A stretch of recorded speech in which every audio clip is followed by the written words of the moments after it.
bem, pessoal, cuidados paliativos, né? E pessoas cada vez mais estão morrendo sob o cuidado desses médicos, né? Eu vou explicar um pouquinho para vocês porque isso é tão positivo, isso é tão relevante, isso melhora tanto a qualidade de vida, né? Em primeiro lugar, você entender o seguinte: sempre a medicina foi uma batalha contra a morte, contra a doença, né? E a gente encarava assim. Tanto que a gente usa muita metáfora de guerra mesmo, né? A guerra, a luta, a vitória, a derrota, né? Vamos vencer o câncer. Esses termos sempre foram muito fortes, né? Porque a gente tinha uma noção de uma batalha: vida, morte, saúde e doença. E realmente é assim que a gente encara a maioria das especialidades, em especial a minha, é assim. Lido com doenças muito graves, a gente quer vencer, a gente quer curar, tudo isso, né? Hoje em dia a ciência ela evoluiu muito e a gente consegue ter uma certa previsibilidade de algumas doenças que a gente está vencendo e conseguindo, e outras que às vezes nós somos seres biológicos. Então eu falo essa frase para todo paciente meu: nosso reloginho está ligado e a gente está caminhando para a morte. Por mais que isso seja forte, né? Isso dá um certo conforto da gente entender que vai acontecer com todo mundo. Então, como eu estou lidando com pacientes com doenças graves, eles estão completamente desesperados por descobrir, vão passar por cirurgia, quimioterapia, rádio, a maioria dos casos que eu lido como neurocirurgião, aquilo é muito forte para a pessoa. Quando você coloca isso, ela entende que ela é ser biológica e que vai morrer, independente dessa doença ou outra, né? Ela vai fazer aquela batalha, vamos botar assim, de melhor forma possível, da melhor forma possível.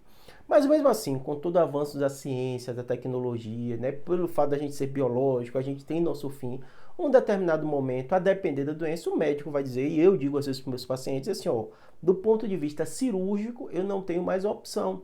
Eu não tenho condições de retirar todo o tumor, eu tirei o máximo que era possível, né? O tumor voltou, a onco também está vendo que está tendo uma certa resistência ao remédio que ele está dando. O médico da rádio às vezes fala isso, e nesse cenário a gente às vezes se vê de frente a uma doença que não tem cura. E o paciente provavelmente vai morrer pelaquela doença. Lembrando, quando a gente vai morrer, significa que amanhã, uma semana, um mês, 2 anos, 3 anos, não sabemos, né?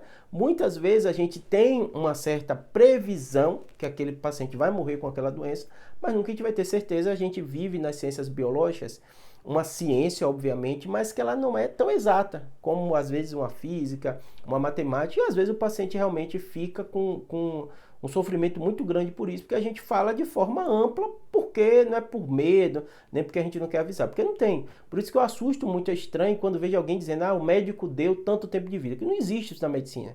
Não tem cálculo preciso disso. A gente diz probabilidade, a gente diz margem, né? Média. Então não é um número exato. Ninguém vai olhar para você e dizer se você tem 2 anos de vida, 6 meses, 1 ano. Se falou, falou errado, né? Ele pode ter dito e você interpretou errado, dizer assim, em média, paciente com esse tipo de tumor tem 5, 6 anos de vida. Aí pode ser, em média. Quando a gente fala média, vai ter gente vivendo muito mais, vai ter gente vivendo menos e acaba encontrando aquele número, né? Por que eu digo isso? Porque você leva ao pé da letra que você vai viver mais 2 anos, isso para sua cabeça vai ser muito difícil. E normalmente, eu falo todo paciente, a maioria desses trabalhos são trabalhos olhando no retrovisor. Então são trabalhos onde existia outro tipo de cirurgia, outro tipo de quimioterapia, outro tipo de radioterapia. Às vezes são trabalhos de 10, 15 anos atrás e a gente acaba utilizando até hoje esses números porque a ciência é dinâmica. Por isso que eu acabo não falando número nenhum para os meus pacientes, né? E aí onde é que entra o cuidados paliativos? Por isso que eu estou tendo essa conversa toda com vocês. Porque em determinado momento o médico diz, não temos mais uma terapêutica invasiva, no meu caso a neurocirurgia. E muitos pacientes estão indo para os cuidados paliativos, que é justamente o médico que tem outro enfoque, o objetivo dele é qualidade de vida, então ele não vai ficar focando tanto nessa parte oncológica que a gente, o oncologista, vai estar lidando, e vai ver o que você quer. Qual é o seu objetivo? Você quer voltar a ser internado? Se você piorar, você quer ir para uma UTI? Não quer? Que tipo de procedimento você quer passar? Mais invasivo não.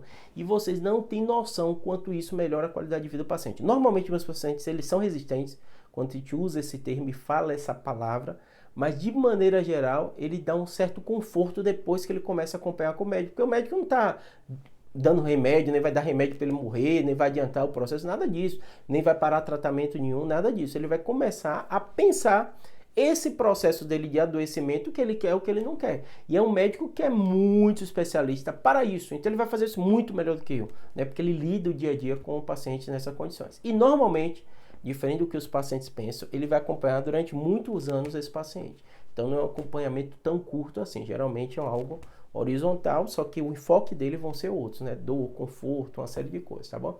Espero que tenha ajudado, abraço. E se você tem uma doença que não tem cura, o médico conversou e falou de cuidados paliativos, não tenha preconceito com isso. Vai que você vai ver que sua experiência vai ser muito boa. Espero que tenha ajudado.